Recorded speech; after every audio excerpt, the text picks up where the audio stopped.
about Wacey's situation. Ida is impressed that Niska managed to keep her child hidden for so long and welcomes her to her community. The next morning Niska wants to go home, but the locals tell her that Wacey's is in danger. The academy pretends to be a place of education but actually trains the kids to become Jingo puppets.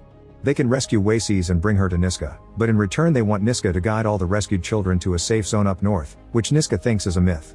The group assures it's a real place and that they need someone who knows how to live off the land. Niska claims it's impossible because the journey would take 3 weeks and she can't keep the kids hidden from drones for that long. Leo tells her that she needs to get Wacey's out now because if she's sent to Emerson, they won't be able to reverse the brainwashing. A frustrated Niska bursts out and Leo follows her, unable to understand why she wants Wacey's to stay with the Jingos. Niska points out that the Jingos have food, medicine, and education, then she runs away.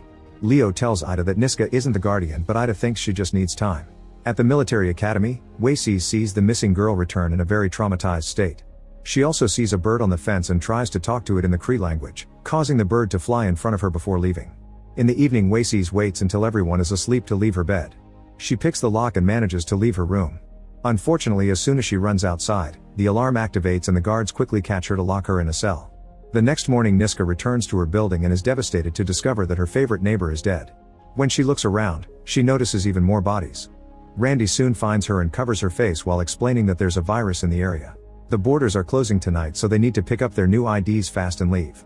When they reach the market, they hear the loudspeakers mention an obligatory evacuation and urge the locals to go to a departure point. They find Roberta, whose house has been raided. She's sure that the government put something in the food rations. Randy tells Niska that they can take Roberta to a shelter, but she can't cross the border with them. As they try to cross the city, a guard finds them and forces them to follow him. They get handcuffed and checked for the virus before they're pushed into a bus. Randy has a smoke bomb and tells Niska to wait for his signal to run through the back door.